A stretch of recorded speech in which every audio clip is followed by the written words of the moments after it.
It's Cecil Robles, and first off, let me start by saying thank you to Morgan and Yana and all the team at TradingPub for having me on here again. This is a great educational platform, and I know you guys are getting some great information. And hopefully I can continue that along here with this particular presentation. Now, some of you may not be Forex traders, but what I'm going to share with you today really will apply to any type of trading that you're doing, whether it's stock trading or futures or options. So you can actually use what I'm going to share today across multiple markets. And I think that's the mark of a good trading plan, is that you ought to be able to use it on more than just one instrument or more than just one market. So let's go ahead and dive right in and get started. First of all, let me start with my normal risk disclaimer, and that is positive past performance is no guarantee of future performance, and you should never trade with money that you can't afford to lose, and that just goes without saying. So what are we going to cover specifically today? Well, here's a brief list of what I'm going to try to get through today. Last time I was on here, we had a little technical difficulty, and I wasn't able to get through everything, but I think today I'll be able to get through everything just fine. And we're going to start off by covering my three-pronged trading approach. Then I'm going to talk about the 5 economic indicators that I use for dominating currencies. Also, I'm going to talk about 3 types of technical trades that we use in conjunction with those economic indicators. And then I'm going to give you 2 trade setups that you can use starting today, once again, with any market that you're in. Now, trading is a long-term affair. You know, I've never seen anyone get rich quick from trading. And let me explain that. You know, I've seen a lot of people make money fast, only to lose it and a lot more even faster. So, you know, if you're new to trading, then I propose that you think in terms of the next 7 to 10 years and you work backwards. You know, I love a quote that I once heard, and I think it's fitting for this thought, and it goes like this: the poor think in terms of days or from day to day. You know, some people just live day to day. The middle class think in terms of months or from month to month. You know, they're just basically looking to, you know, stretch what they have until the end of the month, and then the next month rolls around and, you know, they're looking to do it all over again. The rich think in terms of years or from year to year, and the wealthy think in terms of decades or from decade to decade. And wealthy people, that's why they leave a legacy. They plan their legacy out, and really they're leaving something behind for future generations. And, you know, I think that that's the goal that we should have in mind, and we should approach trading like that. We should really think about our goals over the next 7 to 10 years and where we want to be. And if you want to be successful, you've really got to get out of that short-term thinking. You've got to get out of that thinking of, well, I'm going to hit the big trade tomorrow, or, you know, this month is going to be my month where I'm going to turn my $10,000 into $1 million, or whatever short-term thoughts that you have going through your mind. I think it's really important that you get rid of those and that you begin to think about trading as a long-term affair. The greatest piece of advice I can give you about trading, I think, today is to get out of that day-to-day, week-to-week, month-to-month mindset. Start thinking year-to-year, and then as you begin to do that, start thinking decade to decade, and I think you'll see that you will become a lot more successful in your trading endeavors almost immediately. Every great trade starts with a plan, and in the military, they call it an operations order, an op order for short. My brother was in the military. He worked with the SEALs units there in California, and you know, he kind of explained this terminology to me, but an op order is a detailed plan on how to achieve an objective from start to finish. You know, it's basically giving you a total layout of how to achieve what you want to achieve from start to finish. And today, this presentation is really all about helping you to start defining your op order. You know, if you don't have objectives as a trader, then it's going to be very difficult for you to plan your trading. A lot of people start with planning their trading, but they don't have any objectives. So you really need to define your objectives first. What is your objective as a trader? Are you just wanting to make some extra income? Are you wanting to build your retirement and you want to kind of take things into your own hands? Are you wanting to become a professional trader and actually do this for a living or trade money for other people, maybe by starting your own hedge fund or something along those lines? It's really important that you define that from the very beginning, because each of those paths is going to take you down a different route to get there. And it's important that you know what you want out of this from the very beginning. Now, I want to talk to you a little bit today about this war that's going on. And we're going to talk about this in depth when I talk about the 5 economic indicators that I use. But I'm not talking about a war in the sense of, bombs and missiles and guns and stuff like that. I'm talking about a currency war. And it's one that most people don't even have a clue is happening. We just saw some of the effects of this last week and the week before when the Eurozone actually announced that they were going to keep rates low, and they were going to make sure that they could do everything that they could to keep the economy in Europe out of deflation. And essentially that means they're going to continue to print money. They're going to continue to keep rates low, and they're going to continue to try to stimulate the economy. Well, that has repercussions, and that's part of the currency war. We're going to talk about that here in just a second. Now, when traders come to me for advice, I often ask them a couple of things. I ask them, first off, why do you want to trade? The first question that you need to start answering in order to develop your trading plan is this question: why do you want to trade? Do you want to trade for money? Do you want to trade for fortune? Do you want to trade for fame? Do you want to trade for freedom?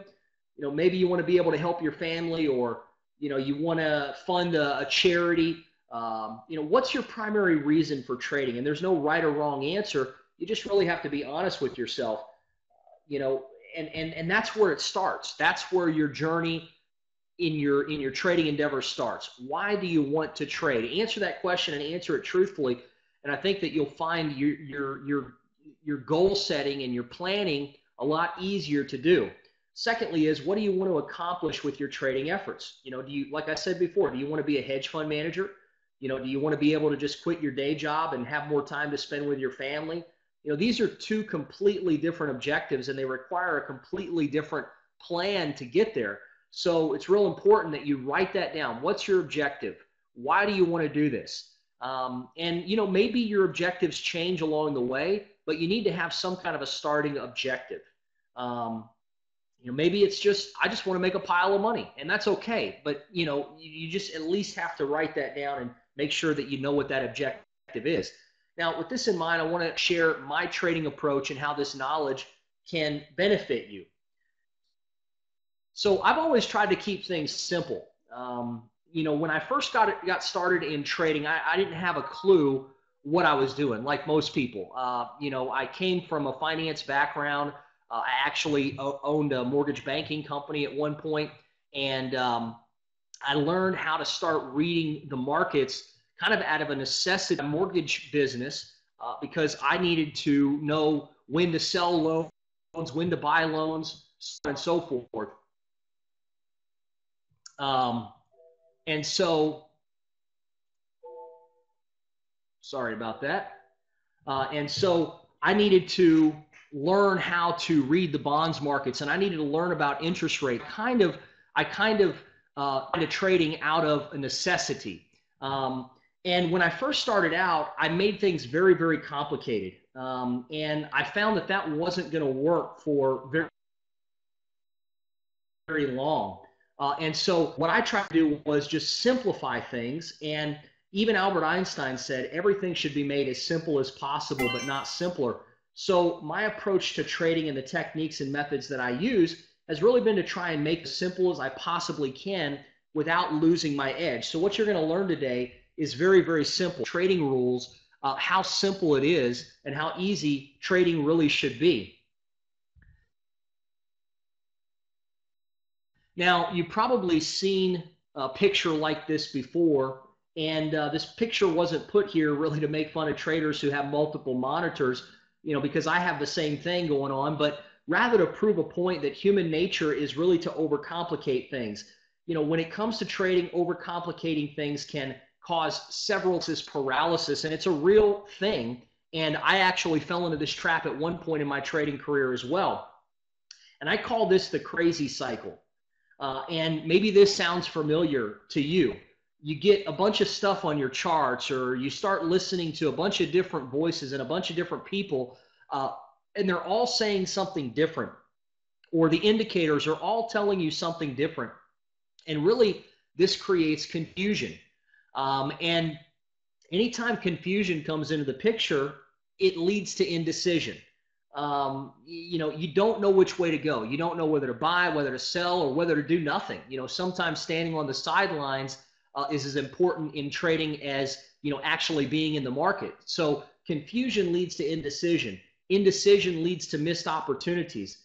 And these can be, opportunities that you miss because you don't get into the market, and opportunities that you miss because you went the wrong direction, or you didn't have the right wherewithal to make the decision to buy or to sell.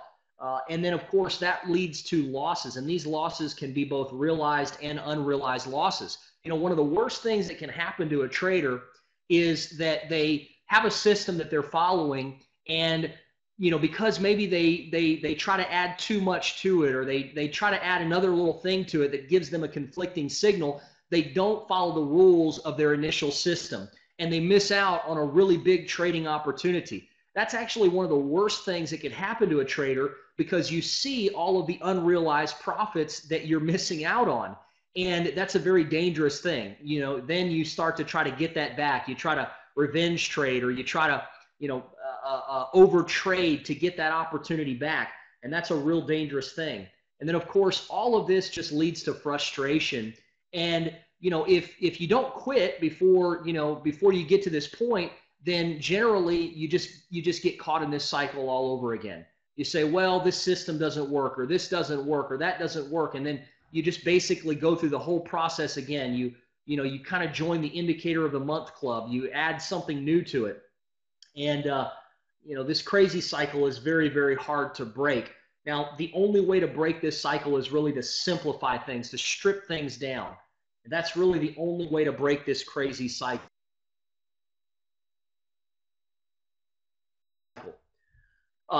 About the type of trading that I do. So we're going to talk today about fundamental analysis, and that has to do with the 5 economic indicators that I'm going to share with you. Now, generally, when a trader first starts out, they try to find the best method or technique available for analyzing the markets.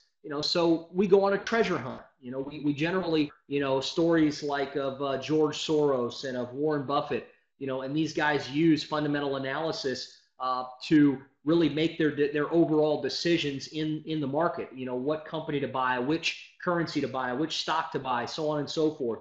And this, of course, teaches you an approach that bases your decisions around information about a country, a stock, a currency, et cetera, et cetera. You're basically building your entire trading approach based on new information coming into the market. P&E reports in stock trading, GDP for currencies, and so on and so forth. Now, this is really good for finding the right markets to start looking at, but it makes it very difficult to enter and exit a market with precise timing using fundamental analysis.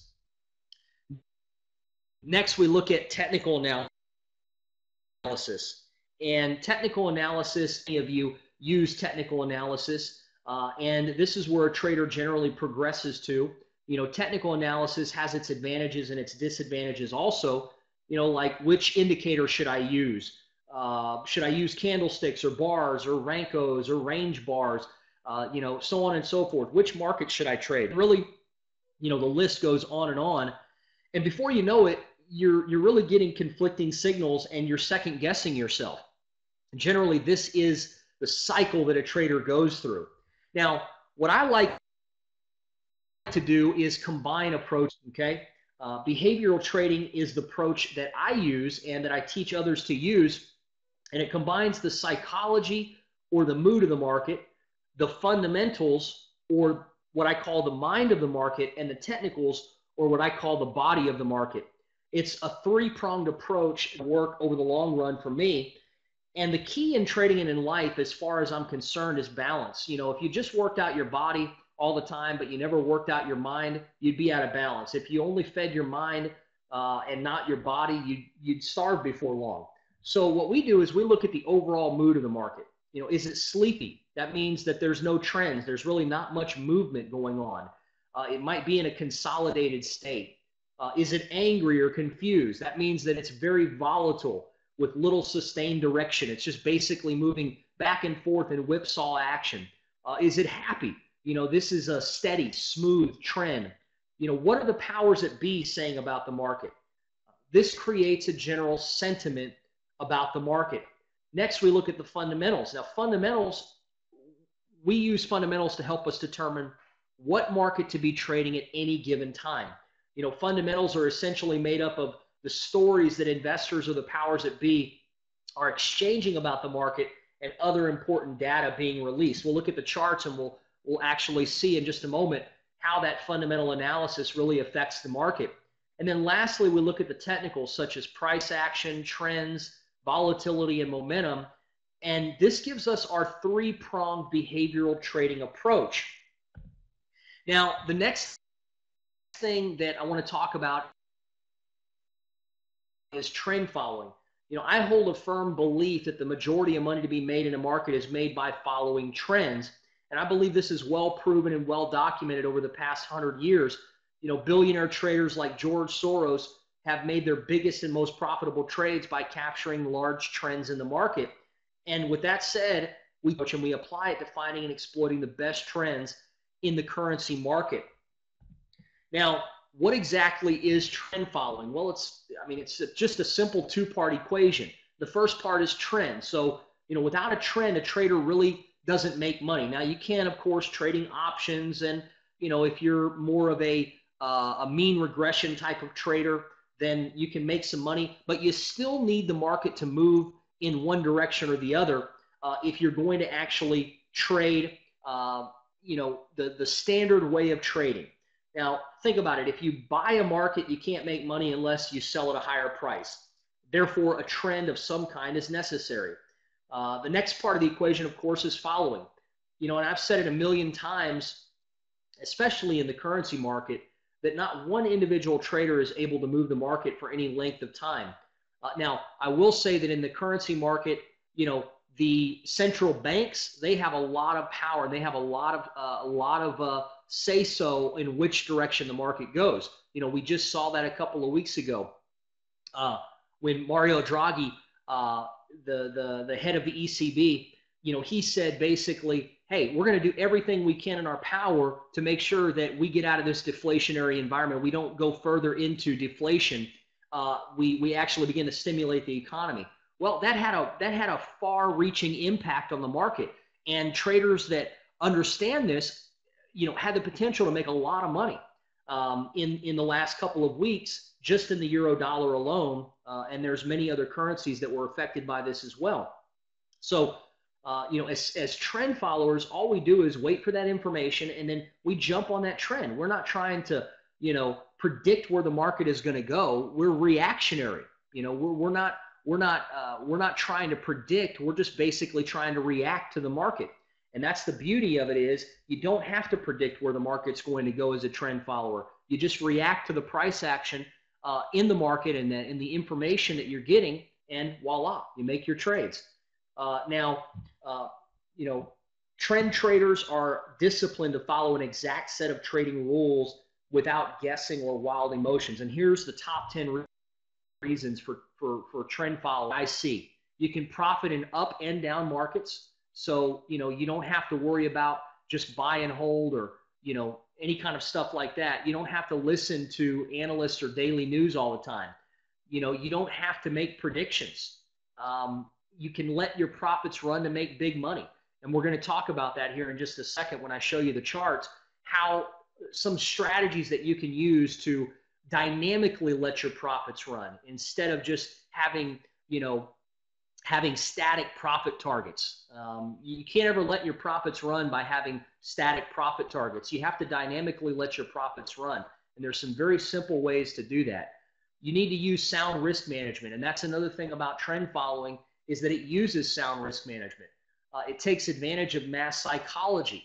The way that a market works is generally you'll have, the big players, the players that are really making the trends, like for instance in the currencies, the central banks, they'll make their decisions, and then of course the smart money will jump in and follow that, and then eventually the masses will jump in and give it another push. So you have this mass psychology working in your advantage.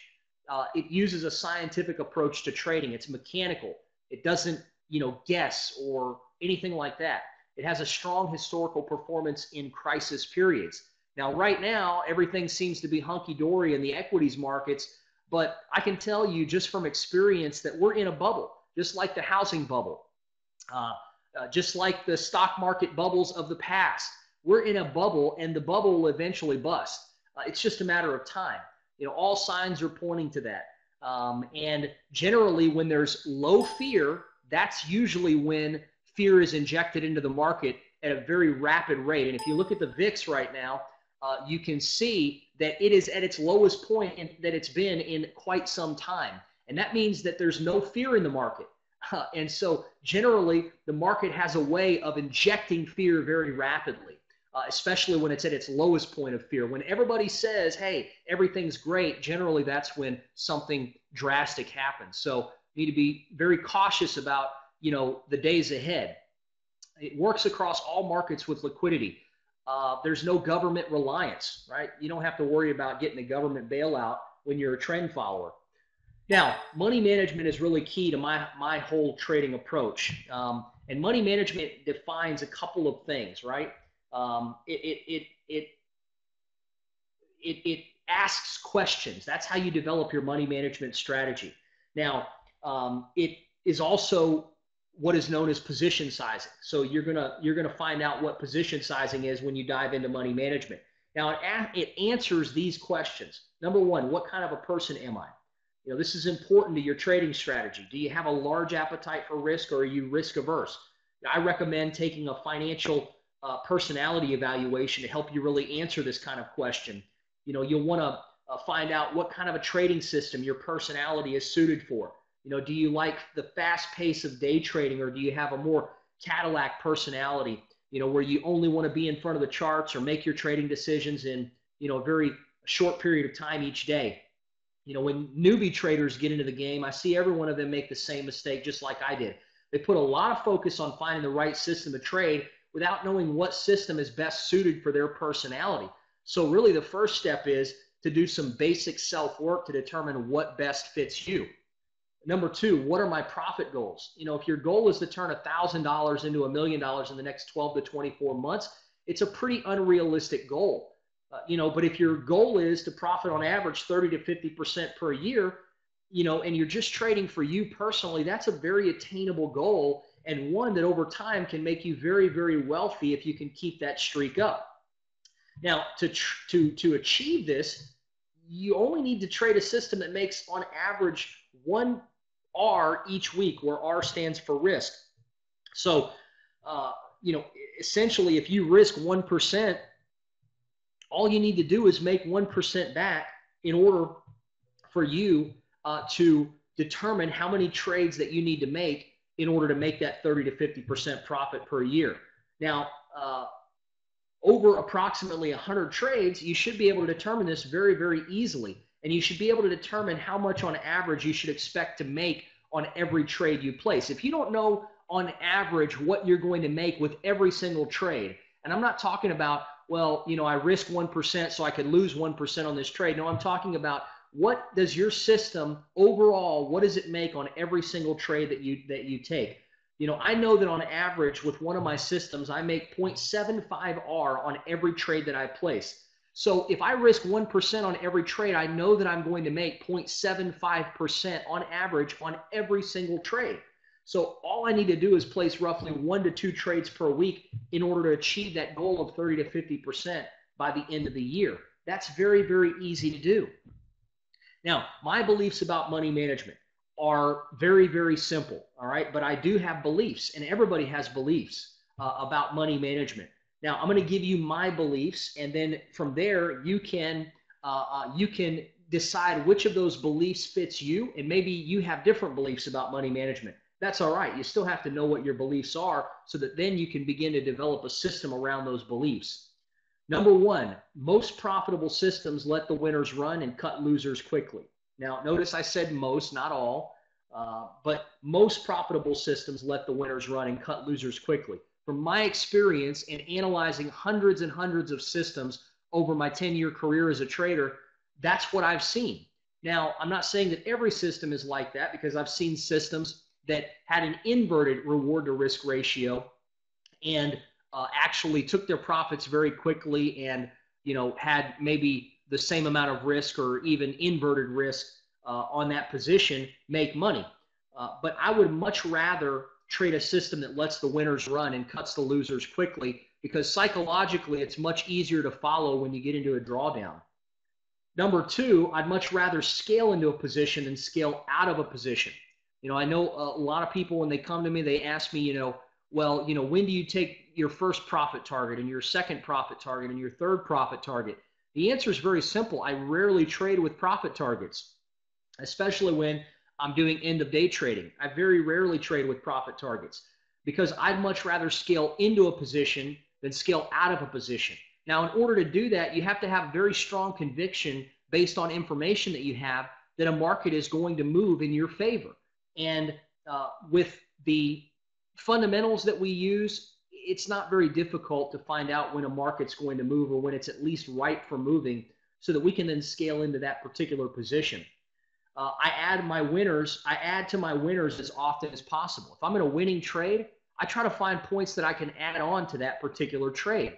I want to increase my risk once I've actually made money in that particular trade. You say, well, why do you want to do that? Well, because the trade is moving in my favor. And remember, I'm a trend follower. So if the trade's moving in my favor, I want to put more into that particular position. I read something from Ed Secoto once that radically changed the way I trade. And he said there's a joy to losing and a pain to winning. Okay? There's a joy to losing and a pain to winning. The joy in losing comes because you probably could have had more at risk on that position when you lost, right? So you didn't lose as much as you could have. The pain to winning, however, is because you probably didn't have as much as you would like to have had on a particular position when a trade went in your favor. So for instance, maybe you didn't put your full risk on it. You put 0.5% or you put 1% risk on, and you could have put 2% risk on that trade. Well, you didn't make as much as you could have. So there's a pain there. So what I try to do is I just add on to the trades that are moving in my favor as often as I possibly can. Now, there is a point there where that stops working in your favor. So you have to test and you have to know where that point is for your particular system. For instance, if I'm end of day trading, I found that adding 3 positions is probably the limit. The 4th position either makes only a little bit of money or it loses a little bit of money generally when I add that 4th position. So years ago, I used to add 4 positions. Now I only add 3 positions instead of 4, because I found over time, over the course of a couple of hundred trades, that 4th position did not really do anything in my favor. Number 4, I believe that risking more than 2% on any given trade is generally outside of my comfort zone, and it makes it difficult to achieve consistent profits over the long run. Well, when I put more at risk on any one position, what I generally end up doing is second guessing myself. So that's a personal thing for me. You may decide that you can risk more, and it's fine for your risk tolerance and your appetite for risk. Now, what are some of your beliefs? Have you ever analyzed your beliefs about the market? Could you write down 30 beliefs that you have about the market and about you in relationship to the market? If you can't, you probably should start with that before you decide that you want to try to find a strategy. That's really important. Now that you have a basic understanding of my trading approach, let me shift to talking about some of the methods that I use when it comes to the fundamental and technical part of my strategy. Now, like I said, I like to keep it as simple as possible, as I found that's the best possible approach. And that's why I only look at 5 fundamentals when it comes to trading currencies and commodities. So here they are, the 5 economic indicators that I use to determine which markets to focus on. Number 1, gross domestic product. Basically, I want to know whether the global growth in the major economies like the US, United Kingdom, European Union, Japan, Australia, Canada, Switzerland, China, is it growing or is it shrinking?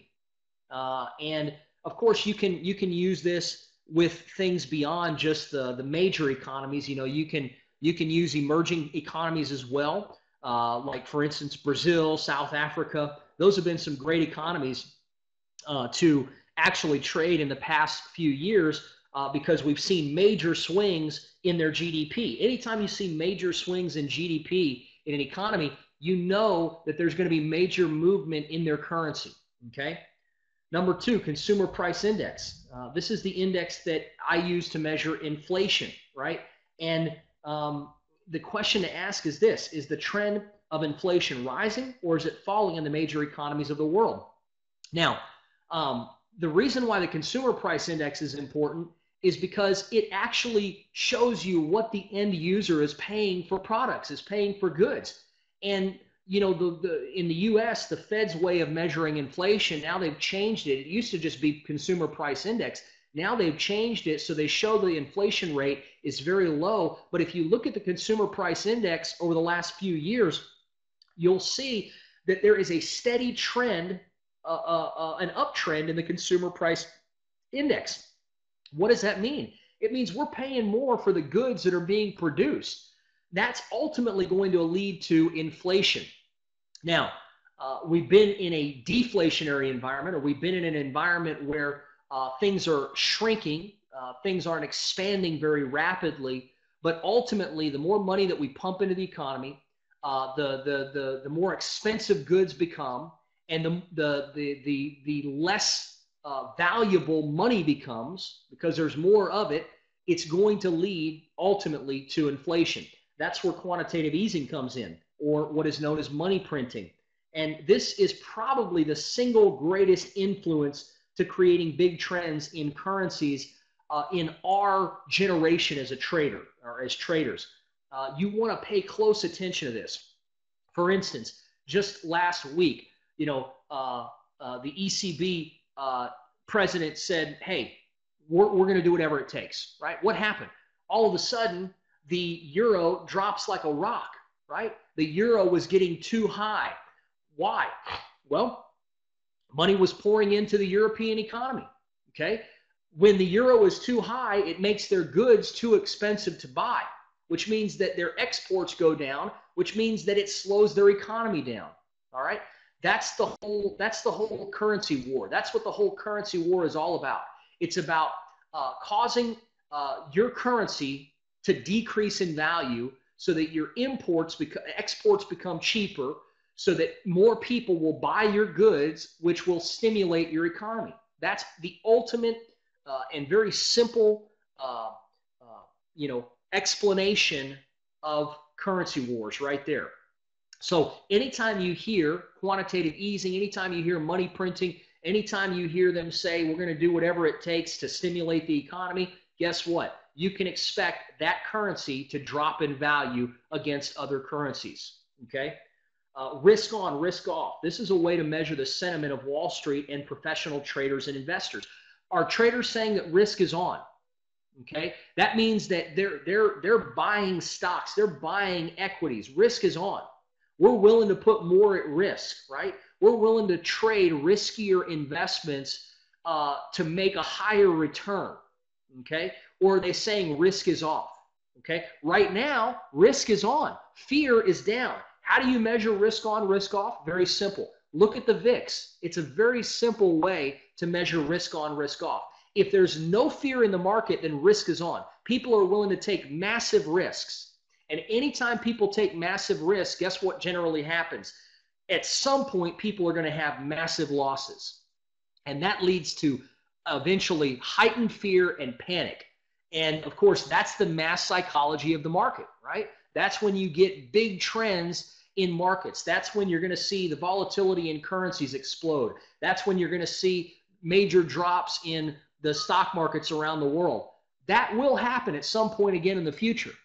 Okay? It always does. It's a cycle. It's a bubble. Whatever you want to call it, it always happens. Okay? So paying attention to this kind of stuff is very important because you can literally begin to look for opportunities during these times, and that's when you can make your money. Listen, George Soros doesn't make his money every single day. He makes his money, right, on very calculated, very few investments that he makes. All right, over the years, that's how he's built his fortune. Guys like Warren Buffett, very calculated decisions on the investments that they make. They don't do it every day. They don't make big money every day, okay, because big money moves slow.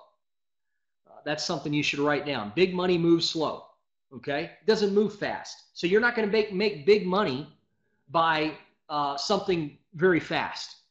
But when the opportunity comes, you need to be able to jump on it. I wrote a book in 2006 that predicted the housing bubble was going to bust, that predicted the rise in oil prices, that predicted the fall of the dollar against major currencies, which, by the way, by the time 2008 had rolled around, it fell by 40% against major currencies.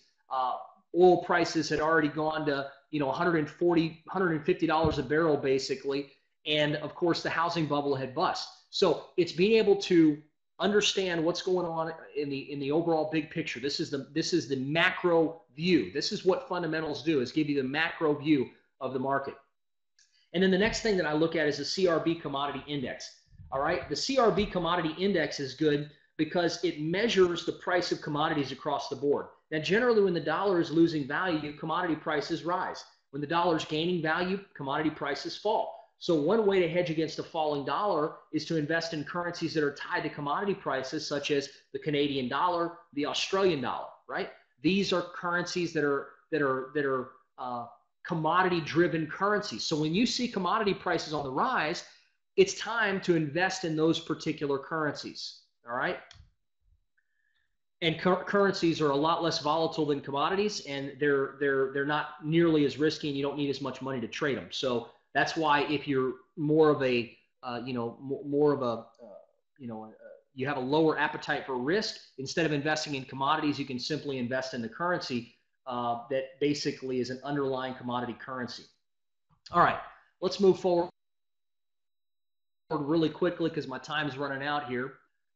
Here is an example of how this works. For instance, this is just an example of GDP, but I've used an example already, or at least talked about an example of, the monetary easing, the money printing, quantitative easing, and once again, the VIX is full of risk on, risk off. So we'll probably see something happen with that here in the near future.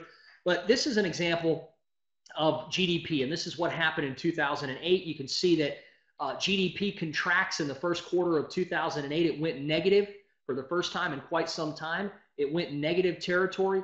By the second quarter, it had gone back up into positive territory. By the third quarter, it had gone back down into negative territory. And you can see, of course, the second quarter is when you saw this. So it's a lagging indicator. Anytime you see that GDP contract and then the numbers don't quite pan out the next time around, you can bet that that currency is going to gain value.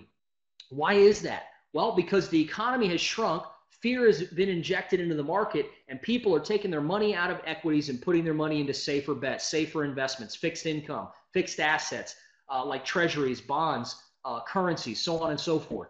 They're putting their money into the safer bets. So here we can see that example where the dollar actually gained value in a very tough economic time.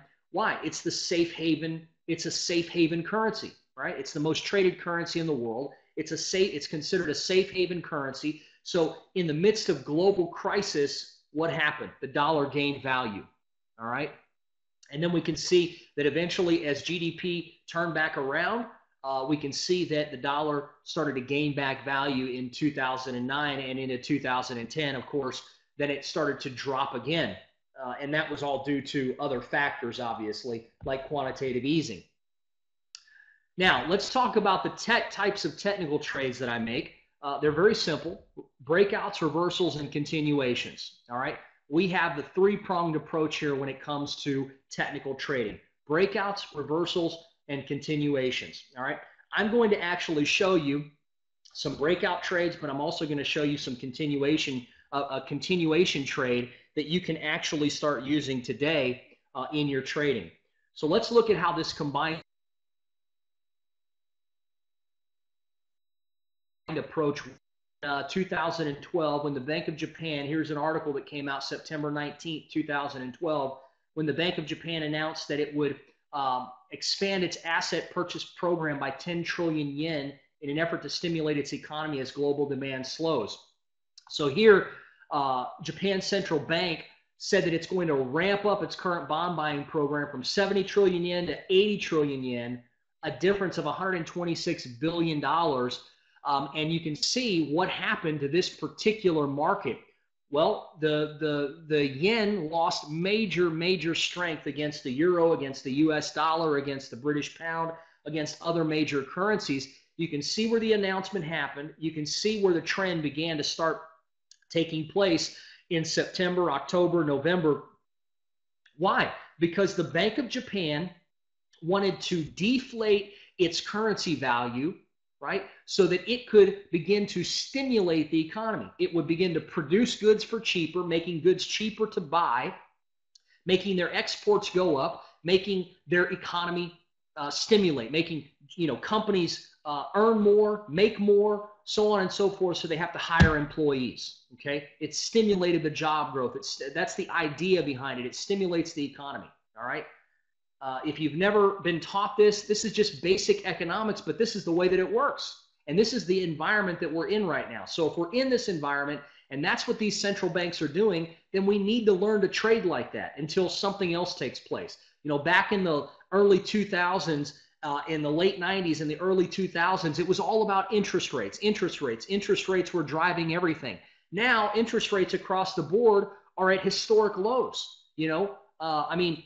Europe is talking about putting their interest rates in negative territory, right? So the reality that interest rates are the driving force right now, it's not a reality. Now, when inflation kicks in and interest rates start to come up again, then interest rates will be a factor again. But right now, it has to do with monetary easing and money printing. And you can see there was a 1,200 pip trend there that was capturable, okay? Now, what if there's no major changes or there's no big news to look for? Well, let's look at some technical trades here. Go to my charts so that we can see this. And I want to talk to you just very briefly about a technical trade that you can make. It's a continuation trade. It's a very simple trade. It doesn't require any special indicators. Most charting programs will have the indicators that I have on the chart. And really, you almost don't need any indicators for but indicators do help at least to get you some rules to define your trading parameters. What I have on the chart here, if you want to write this down, and then they'll give you my email address so you can actually email me and I'll send you a PDF of the actual rules of engagement for this particular trading strategy. But what I have on the chart here is 100 exponential moving average, just 100 exponential moving average. Nothing special about this moving average. That's the red line on the chart. I also have an orange moving average on the chart. That's just a 5 simple moving average applied to the close price. And then I have the Williams percentage range on this chart. And this is just an oscillator, very simple oscillator that once again is found in any charting platform. What I'm essentially looking for with the 100 exponential moving average is I want to determine where the trend is. Remember, I'm a trend follower, so I'm trying to find trades to trade in the direction of the trend for the most part. So in this particular case, if the moving average is sloping up, then I know that the trend is up. And I look back, about 20, 30 bars to get an overall feel for which direction the moving average has been sloping, okay? So I can see here very easily around the beginning of April that the moving average has been sloping up, right? We can see that we've had what we call a pullback, a correction, whatever you want to call it in the market. And prices come right down, touch that moving average. And at the same time, if you look down here to the Williams percentage range, you can see that it's come down here into negative 80 territory. The Williams percentage range has two levels on it. It has 20 and it has negative 80. All right, we've seen the Williams percentage range now come back into the negative territory, negative 80 territory. Then we've seen the Williams percentage range now go back above into positive territory. And that happened right here on this particular bar, okay? That's where it went back into positive territory.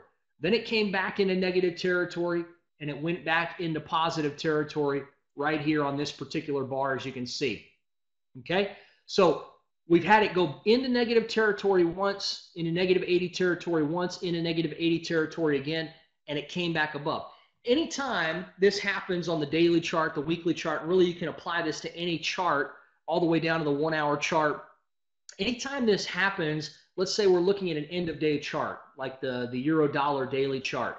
Anytime this happens on that euro dollar daily chart where the trend is up, but the Williams percentage range indicator has gone into the negative 80 territory, we're looking for that trend to stay up and for it to come back above the negative 80 territory, like it does right here. Anytime that happens, we begin to look for buy trades. Now, in order to do this properly, the best way to do it is to drop down a time frame or even two and begin to look for buy trades that you can exploit on that lower time frame. So the first one happened here on March 31st.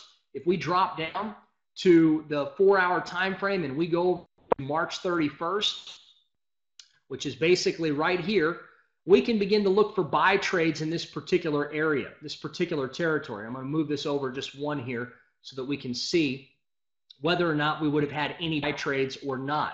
And in this particular case, we could have easily taken a breakout trade potentially right here. So let's say we had a breakout of this area. Here's your trade. You take a buy signal right there, and your stop loss, of course, would probably go below your lows here in order to take that particular trade. And then what I have the orange line on the chart for, it's a 5 simple moving average applied to the close price. I have this line on the chart in order to help us to develop a dynamic exit strategy, okay? So let's say we entered the market right here, this particular point. What I want to do is try to capture as much of the move as possible. So instead of just using a profit target, I'm going to use a dynamic exit strategy. And this is one that I found to work, one of the best ways that I found to get out of the market in a dynamic way that I've ever seen. And in this particular case, what we do is we look for two full closes below that orange line, below that moving average. In this case, if we bought right here on this breakout, you can see that price moved up. We had one close below that moving average there. The next candle came back above the moving average. Then we had another close below the moving average right here. And then we had a second close below that moving average. So what we would do is just simply trail our stop up to below the lowest of the two, right? So you have first close, second close here, trail your stop up to below the lowest of the two. We're out of that trade at basically break even. We didn't lose any money. We didn't make any money. But here on April 7th, you can see that coincides with the day where we actually had a shift, once again, in the daily chart, where we had that price action, right? We had the price drop down again. It came back up, right? We're still sloping up in our moving average, of course. You can see here our 100 exponential moving average. And that created an opportunity on the 4 hour chart, once again, to find a buy opportunity somewhere, okay? Now, how you find that buy opportunity, that can vary. It just depends on your strategy. You could trade a breakout just like I showed. So at the end of this day, the end of this of the 7th, which happened right here, here's the last bar, or the opening bar of the 8th, right? Here's the end of the day, so you know prices come back above, and the Williams percentage range on the daily chart is driven back above the negative 80. You can see right here that I have a breakout. I could trade this as a breakout right here. Now, I consider anything a breakout when it has a lower high on the left and a lower high on the right. So I could trade this as a breakout if I want, with a very tight stop loss. My stop loss, you just move this out of the way. My stop loss would just simply go at the closest swing low, which is right down here at this area. It has a higher low on the left and a higher low on the right. So just a very simple trading strategy. entry right there, stop loss right there. It's about a 50 pip stop loss. And then once again, I follow the same rules that I do with the other one. So I had one full close below the moving average there, another full close below the moving average there. If I bought right here at this point, I would move my stop loss up now to the lowest of the two. Notice it doesn't breach that low and price continues up. Price continues all the way up until finally I have two more closes below that area right there. One, two closes below that area, below that moving average, and I'm moving my stop up again. Now, in this particular case, the market gaps down, and we can see here that as it gaps down, I would have been exited out of this particular move right here. So if I bought here, I'm getting out with roughly about a 92 pip profit with about a 50 pip risk. So almost a 2-to-1 reward to risk ratio. And these trades, if you're looking at the daily chart, they don't happen all the time. But here's the beauty of this. You can, if you want to be more active as a trader, you can just use the 4-hour chart to find the average slope, right, of the Williams percentage of the 100 exponential moving average. You find the average slope. You find those opportunities where price has been trending one direction or the other. You look for the Williams percentage range to drop below that -80 or go above if you're looking for a sell. Let me find a sell here for you. So here's an example where price is moving down. The Williams percentage range is coming back up. The exponential moving average here is dropping down.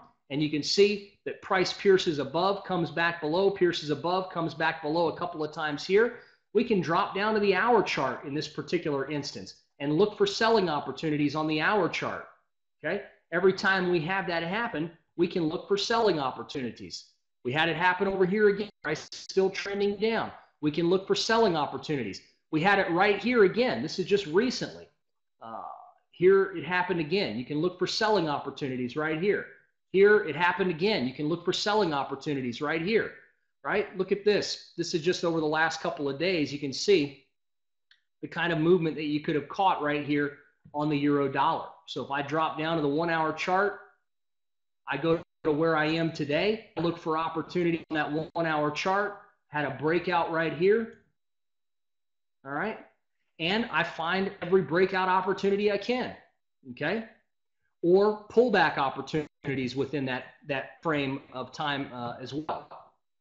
So I had a breakout here and a breakout here, and price dropped both times, and I was able to make a profit both times, okay?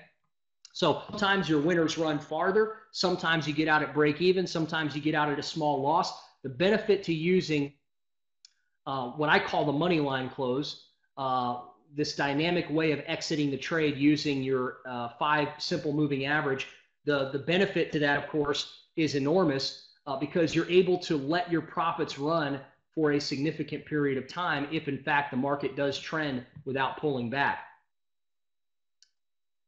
All right, so let me open it up to questions. I know we've got about 5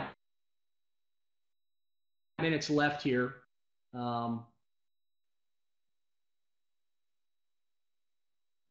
To that, you can go ahead and you can email me. They put that up on the screen, and so you can go ahead and email me.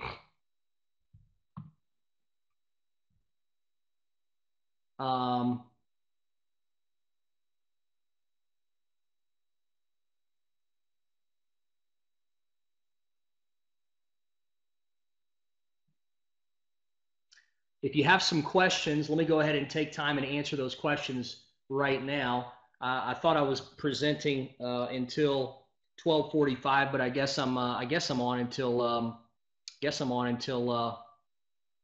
1:45. I guess I'm on until 2 o'clock. So if you have some questions, go ahead and put your questions in, and I'll be sure and answer them as I can. And I can show you some more examples if you didn't quite get, if you didn't quite get exactly what I was talking about.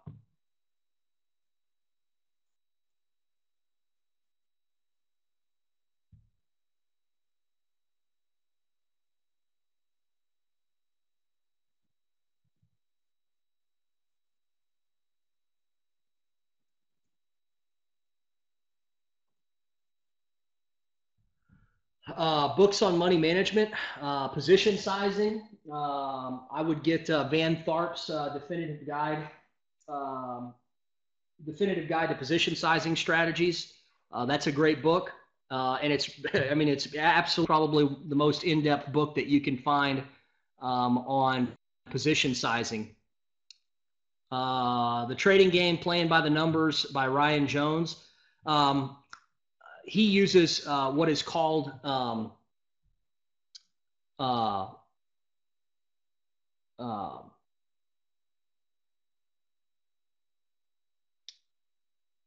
ratio position sizing. And I'm more of a fixed risk kind of I'm not necessarily into the ratio position sizing, but you can probably learn some stuff from that book. You can use this strategy that I just mentioned at any time.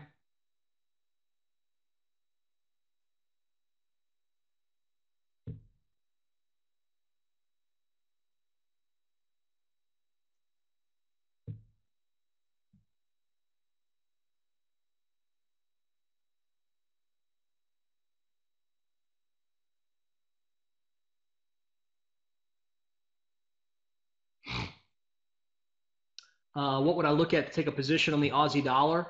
Well, once again, I would look for the news coming out based on the 5 economic indicators that I showed around the Australian dollar. So you just look at the Australian dollar GDP, you look at their consumer price index, and especially right now, everybody's focused, of course, on monetary policy. So I would look to what their central bank is talking about. Whether or not they're going to keep interest rates low, they're going to raise interest rates, so on and so forth. So I would look at that, and basically you can pit that against, for instance, if you take a position on the Australian dollar, Japanese yen, well, maybe news comes out against the yen, but the Australian dollar is positive, then I would take a position buying the Australian dollar, selling the Japanese yen. The book title by Van Tharp is The Definitive Guide to Position Sizing.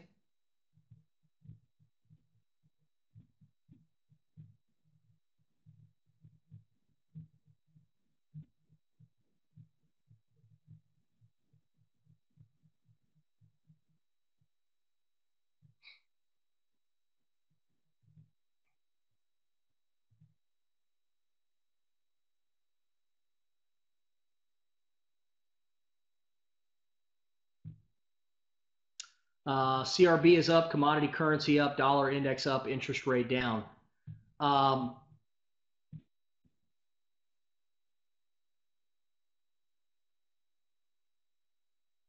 Yeah, I'm not on the slide show right now.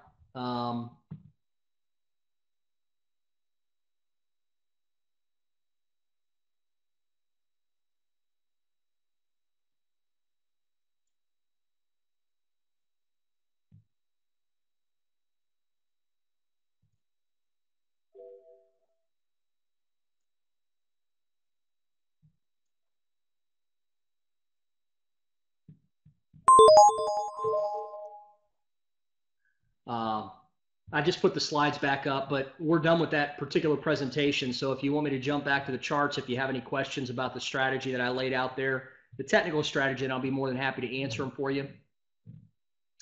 Let me go back to the charts and we'll look at some more examples on that.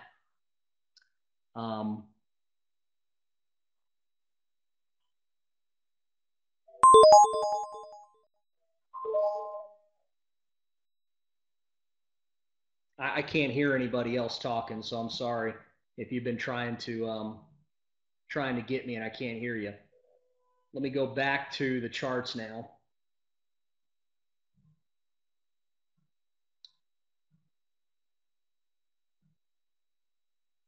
All right, so you should see my charts. So let me explain this trade opportunity again here. Let's go back to the daily chart. Here's this last move here in the Australian dollar, US dollar. You can see price has been trending up. The exponential moving average is up on the third rather of on the 3rd of June here. We saw that the Williams percentage range went below the -80, came back above, and so we drop over to the 4-hour chart on the 4th, which happens to be very close to where we currently are. You can see right here, here's the previous day's highs. There's your breakout point. Your stop loss point is right here, the closest swing low, and prices broke that right out of the gates, came right up, hit that level, came back down, probably gave you another opportunity to get in even at a better price using a limit order. And then prices came back above this area again, broke the previous high. So you'd actually have a couple of different opportunities to get into this market. Could have gotten in here first, gotten in again on the pullback, and then gotten in here again as well at the break of this high. That's three trades on at once in one market, and you can see that prices moved up. Eventually, we had the 5 moving average. Price closed below that right here twice, 1, 2. We move our stops up. Price closes again below the moving average again here, 1, 2. And we move our stops up once again, and we eventually get stopped out of that trade right there. So a few different opportunities to get into this market. We could have had 2 or 3 positions on, just depending on how aggressive you wanted to be. And, could have made 3 or 4% just in this move alone, with risking no more than 1% on any given trade.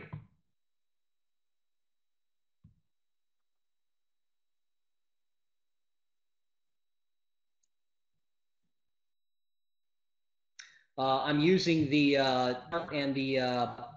4-hour chart there in that particular example, but you can use the 4-hour and the daily if you'd like to. That would be fine as well. If you wanted to drop down from 4-hour, for instance, we're on the 4-hour right now, so I could look for selling opportunities based on the last 20 bars of movement here. And we can see here's a perfect example of this. So if I go back 20 bars, let's say we're right here, and I go back 20 bars, and the line has been sloping down this entire time. So here's 20 bars. The majority of it has been sloping down. I can look to take short positions by going to the hourly chart the moment that this happens on the 4-hour chart. So here we can see price makes a rapid incline here. We have a pullback against this move to the downside. Williams percentage range goes above the -20 area, comes back below. Wherever that low is, when that low gets broken, or if I go to the 1-hour chart, wherever that low gets broken at, well, that's where I can enter that particular position. Okay, so that's right here. So here's that low. So I could set a breakout right here for that low on the 1-hour chart once I see that happen on the 4-hour chart with a fairly tight stop loss. So here's your stop loss, say back up here, and you could go even tighter on the stop loss if you wanted to right there at that point. But nonetheless, let's say you went right there, you have about a 27 pip stop loss. Price drops, you get 2 closes above the moving average right there. You move your stop down to that point. Price drops again, you get 2 more closes above. You move your stop down to that point. Price goes below the moving average again. You get 2 more closes above the moving average right there. You move your stop down to that point, and finally you get stopped out. And in this particular case, you'd have made about 35 pips. So not too bad. And you can find, example after example of this.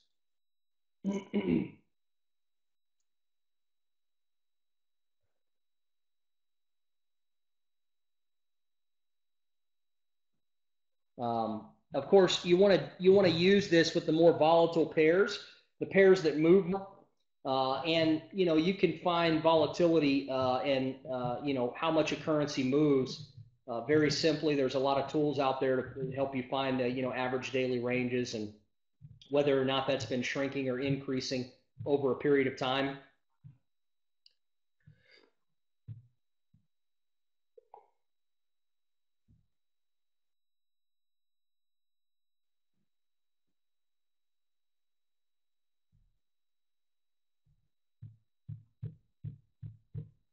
I don't day trade so much, so I mean, I really haven't looked at this on going down a time frame.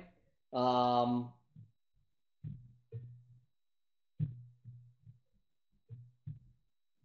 in terms of minute, 5 minute, or 30 minute to the 5 minute, I really haven't looked at it from that perspective. I try to focus my trading more on swing and position trading, but you can definitely test it out. The 100 exponential moving average is just basically giving us, a very easy look to see what the trend is doing. I look basically back the last 20 bars and I see what has the exponential moving average been doing. Has it been sloping up or has it been sloping down? If it's been sloping down, I would say the trend is down. If it's been sloping up, I would say the trend is up. So then I look for taking trades in the direction of that trend.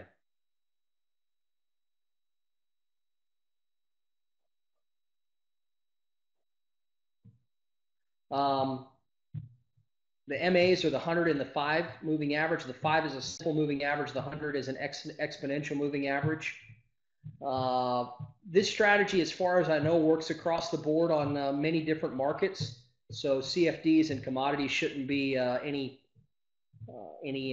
different there. The best way to find the most volatile pairs, just type in Google, Google average daily ranges, and look for a widget that basically shows you the increase and the decrease of the average daily range.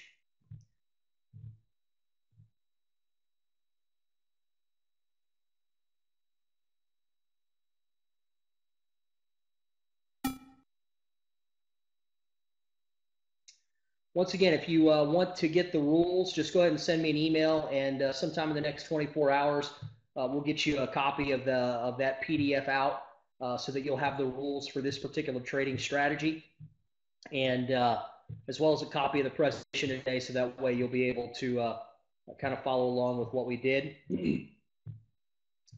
And I think I'm about wrapped up. I've got about 50 seconds, so go ahead and hand this back over. Once again, thanks to TradingPub, Morgan, Yana, and all the team over there. Thank you, and thanks for everybody joining me today. I hope you enjoyed it, and I hope you learned something, and I wish you the best of success with your trading career and endeavor.